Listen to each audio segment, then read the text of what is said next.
Accreditation and recognition, isa ito sa mga very important factor na dapat mong i-consider as an online learner bago ka pumili ng iyong online educational program.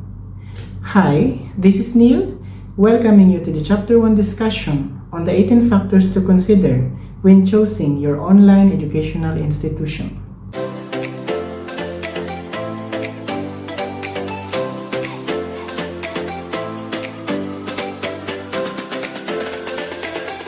So sa chapter na ito, i-focus natin ang discussion on the advantages, disadvantages, at ano yung main affecting factors when you consider the accreditation and recognition factor of choosing your online educational institution. So first muna, i-discuss natin kung ano ang accreditation. So ang accreditation is described or defined sa chapter na ito as a formal process through which an online educational institution or a certain academic program is evaluated by authorized accredited agencies to ensure it meets the following. So ano yung mga following na yan? First, established standards of quality. Second is academic excellence. Third is the continuous improvement.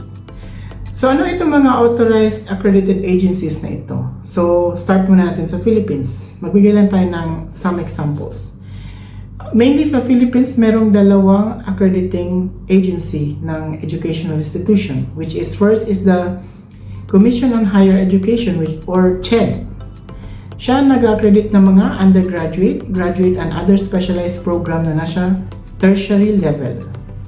Second is TESDA or the Technical Education Skills Development Authority, which is nag-accredit ng mga vocational courses. Dito naman sa ang isa sa mga dapat kong i-point out na example should be from the US.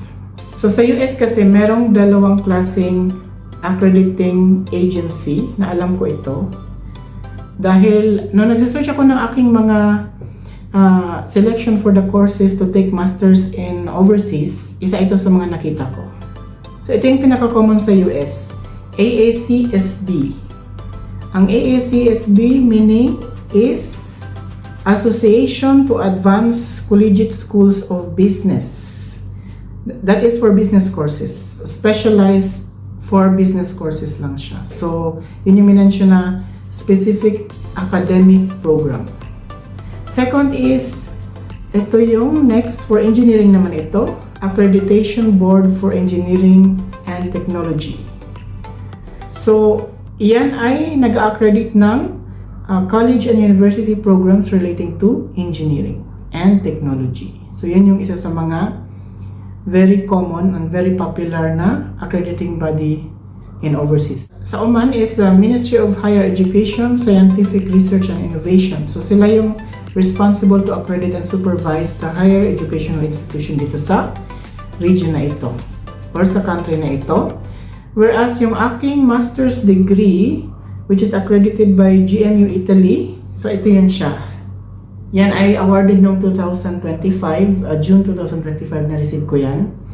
Awarded by GMU Italy. Pero ano yan siya? Accredited by the Education Ministry of Italy. So yun yung accrediting body niyan. So moving on, dito tayo sa recognition. So recognition is done through government education authorities and professional organizations, which further strengthens the institution's credibility and confirms the value of its qualification. Yes. So, yun yung kasi. Depende kasi yan sa nagre-recognize. Merong mga non-profit organization, meron yung mga government organization, or merong mga professional organization. So, like mga association. Ano bang mga example ng association na yan? Meron yung mga association about engineering, association about business. It is same like meron kang, kumbaga ikaw ay, meron yung tawag doon associate, parang member ng associate, professional, managerial, parang may level kasi yan. So meron akong ganyan, pero hindi siya ganun ka major. For affiliate member lang ako doon sa mga parang private, hindi siya private, but it is something like a professional organization. So yun yun. Next is, dito tayo sa ano bang advantages sa pag-check ng accreditation and recognition na ito. So ito yung una. It can be an enhancement to academic credibility and institutional reputation. Yes, kasi the more na mas higher ang nag-accredit na agency doon sa institution, much more credible ang kanyang qualification. Gaya nitong, eto na, example natin. Itong masters ko kasi, hindi siya directly accredited dito sa country na ito. Kaya anong nangyayari? Nung i-demand nila yung accreditation, kailangan ko pang magpa-apostil sa Italy. And ang pagpapa-apostil sa Italy, galing dito sa area na ito, cost 1,000. Nasa around more than 20,000 actually. So magiging honest lang ako. Ang binayaran ko lahat-lahat for an apostle of this degree is nasa lahat-lahat, it's nearly 31,000. Ganun siya kamahal. Pero ganun siya ka-valuable naman kasi. Yun yan. While ang pagpapa-accredit ko naman dito sa, kasi ito yung sa AMA actually, yung bachelor's degree diploma ko, pinapa-apostle ko yan currently, hindi ako masyado nagagastos yan, kaya lang medyo matagal magpa-apostle sa Philippines. So, ma-share lang natin yan dito. Kapag nagtapos ka sa kahit anong mga institution at gusto mong gamitin sa ibang bansa or sa other territory or country man yan, much better na nakaready na ang apostle. Dahil pag walang apostle at biglang hiningi sa'yo na may apostle, ang hirap ng process. So, isa yan sa mga i-share ko sa'yo na pointers kung sakaling magkaroon ka na ng diploma or your degree or any other postgraduate diploma, kailangan ipa-apostle mo yan kasi para ready na and para meron na siyang acknowledgement na yan ay originally issued doon sa country na yan. It's very important. Isa yan sa mga dinaanan ko nitong recently lang. Next is, anong advantage na isa pa? It is about increasing employer acceptance of qualifications. Yes, kasi yun nga, nung palipat ako ng employer, hinahanap talaga yung apostle ng degree. Kapag wala yung apostle, hindi na tatanggapin.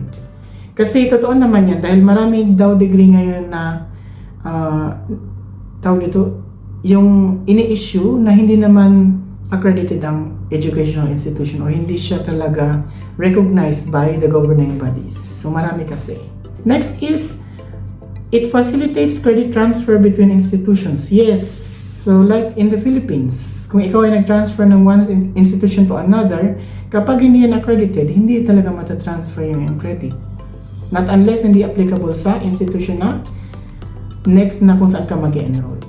And last advantage is, it can improve the opportunities for further education and professional licensing. Yes, very important yan. Kasi nakikarry out ng accreditation and recognition ng iyong educational qualification kung paano ka mabibigyan ng further education opportunity and kung paano ka mabibigyan ng further professional license in a different territories or countries.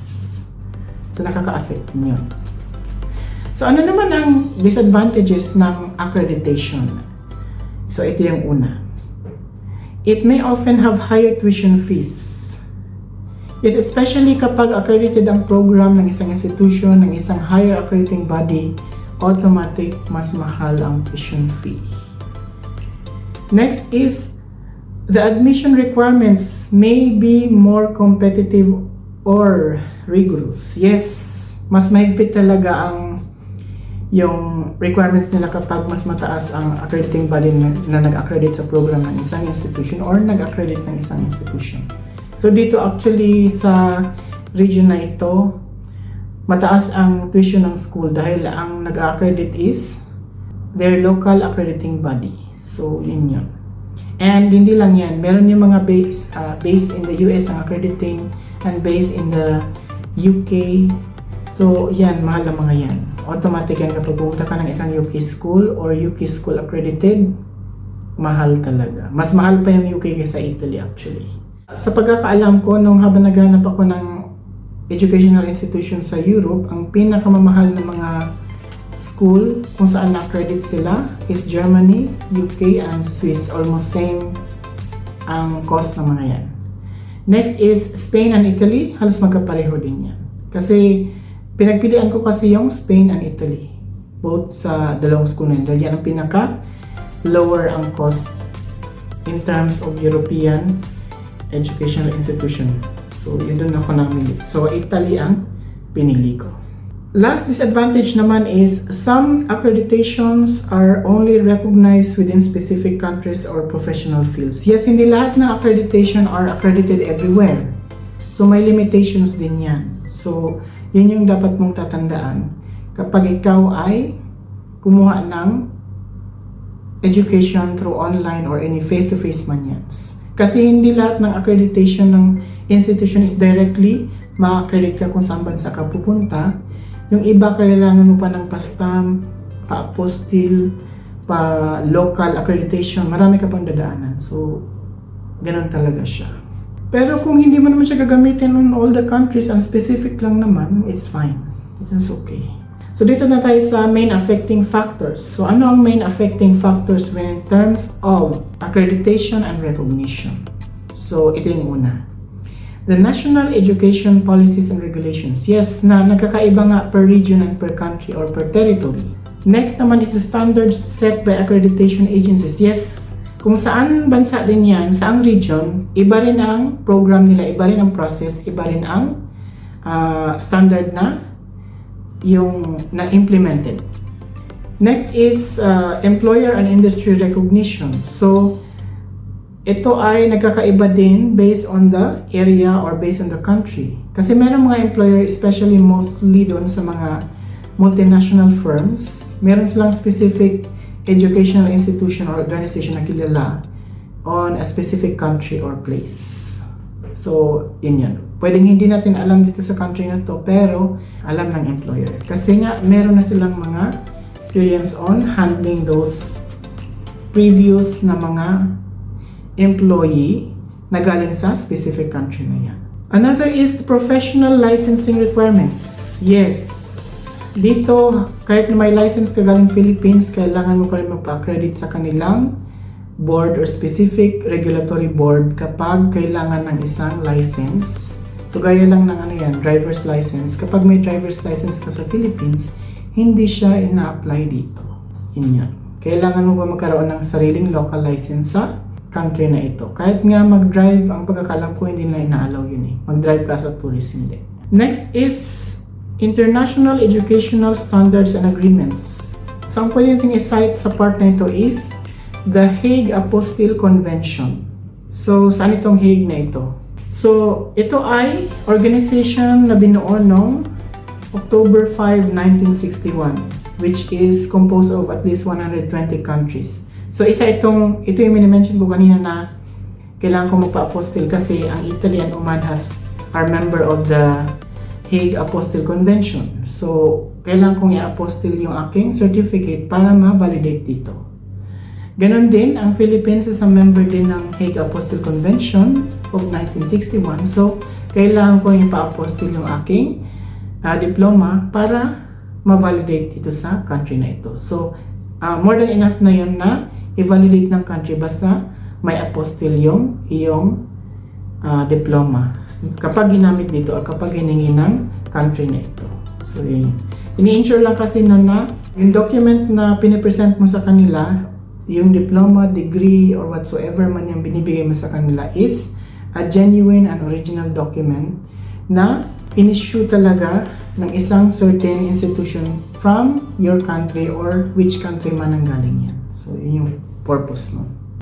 So, lahat ng mga ito, lahat ng mga factor na yan, nag-fall lang yan doon sa accreditation and recognition ng isang program, which is a very important factor na talaga na dapat mo i-consider as an online learner bago ka man pumili or mag-enroll sa isang online educational institution, mapa-Philippines man yan or abroad.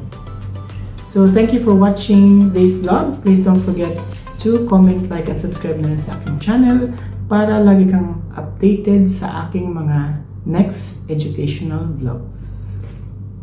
Bye!